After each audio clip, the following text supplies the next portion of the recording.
نحمده ونصلي على رسوله الكريم اما بعد فاعوذ بالله من الشيطان الرجيم بسم الله الرحمن الرحيم شهر رمضان الذي انزل فيه القرآن هدى للناس وبينات من الهدى والفرقان۔ رمضان کا مہینہ وہ مہینہ ہے جس میں قرآن پاک نازل ہوا، جو لوگوں کا رہنما ہے، جس میں ہدایت کی کھلی نشانیاں ہیں، جو حق اور باطل کو الگ الگ کرنے والا ہے۔ رمضان المبارک وہ عزت و عظمت والا مہینہ ہے جس کا تعارف کسی عام آدمی نے نہیں بلکہ مصطفیٰ کریم کی زبان اطہر میں بیان ہوا ہے۔ رمضان کے استقبال کے لیے اللہ پاک نے ہمیں مہلت دی ہے، ہم زندہ ہیں۔ اللہ کرے کہ رمضان ساتھ سب کو نصیب ہو۔ یہ ایک خاص مہینہ ہے جو اللہ کی رحمتوں کو لینے کا ہے۔ رمضان میں اللہ کا فرش پہلے آسمان پر آ جاتا ہے، جہنم کے دروازے بند کر دیے جاتے ہیں، جنت کے دروازے کھول دیے جاتے ہیں۔ پہلے کسی امت کے لیے یہ نہیں تھا، ان کا روزہ مشقت والا تھا، افطاری سے آفتاری ہوتی تھی۔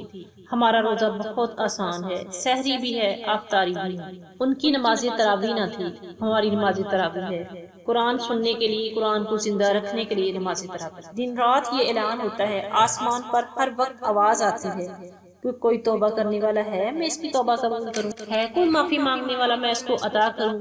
پھر ایک فرشتہ آواز لگاتا ہے، اے نیکی کے چاہنے والے، دوڑ لگا آگے بڑھ۔ ایک دوسرا فرشتہ اعلان کرتا ہے، اے گناہوں میں ڈوبے انسان، واپس آ جا، اللہ کی بخشش کی چادر میں اپنے آپ کو چھپا لے، اللہ کی رحمت میں آ جا۔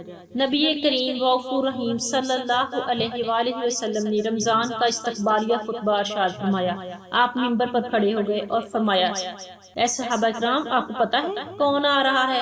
تم کس کی طرف جا رہے ہو؟ 3 دفعہ یہ کہا کہ کون آ رہا ہے، تم کس کی طرف جا رہے ہو؟ ایک صحابی نے کہا، اے اللہ کے نبی، اللہ تعالیٰ نے آپ کو دیکھنے والی آنکھ دی ہے، کون آ رہا ہے؟ کوئی دشمن حملہ کرنے کے لیے آ رہا ہے؟ نبی پاک صلی اللہ علیہ وسلم نے فرمایا، نہیں۔ تو صحابہ کرام نے پوچھا، تو پھر کون آ رہا ہے؟ آپ صلی اللہ علیہ وآلہ وسلم نے فرمایا، رمضان آ رہا ہے۔ پھر اس کی فضیلت بتائی۔ آپ نے فرمایا کہ رمضان میں جنت کے دروازے کھول دیے جاتے ہیں، جہنم کے دروازے بند کر دیے جاتے ہیں، یعنی 11 ماہ جنت کو سجایا جاتا ہے اور رمضان میں جنت کو کھول دیا جاتا ہے۔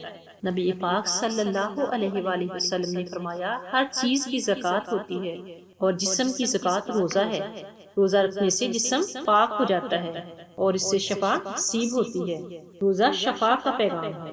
رمضان المبارک میں قرآن پاک اترا ہے، اس لیے قرآن پاک کی زیادہ سے زیادہ تلاوت کرنی چاہیے۔ قرآن پاک سننا اور سنانا دونوں رسول پاک کی سنت ہے۔ صحابہ کرام رمضان آنے سے پہلے اپنے سارے کام سمیٹ لیتے تھے اور مسجدوں میں رمضان میں ڈیرے لگا لیتے تھے۔ نبی پاک صلی اللہ علیہ وآلہ وسلم بہت زیادہ سخاوت کرتے تھے۔ حضرت انس بن مالک فرماتے ہیں کہ نبی پاک صلی اللہ علیہ وسلم تیز آندھی کی طرح سخاوت کرتے تھے، اتنی سخاوت کرتے تھے کہ کسی سائل کو خالی نہ بھیجتے تھے، یہاں تک کہ جنگی قیدیوں کو بھی رمضان میں آزاد کر دیتے تھے۔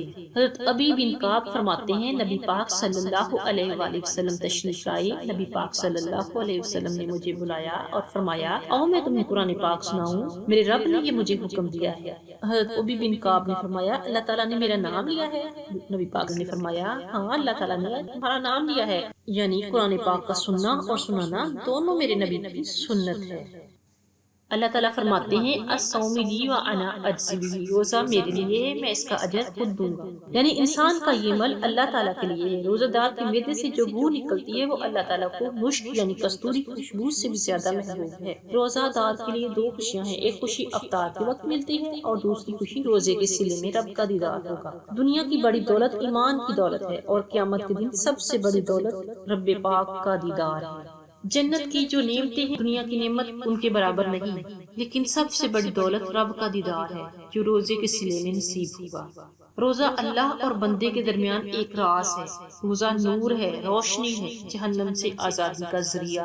حضرت داتا ہجویری کشف المحجوب میں لکھتے ہیں کہ حضور پاک صلی اللہ علیہ وسلم نے فرمایا، فاقہ کشی اختیار کرو، بھوک اور پیاس برداشت کرو، ممکن ہے کہ دنیا کی زندگی میں رب کا مشاہدہ کر سکو، دل کی آنکھوں سے رب کو دیکھ سکو، اور انسان کو یہ سب روزے کی وجہ سے حاصل ہوگا۔ قرآن پاک میں اللہ تعالیٰ فرماتے ہیں، یا ایھا الذین آمنوا کتب علیکم الصیام کما کتب علی الذین من قبلکم لعلکم تتقون۔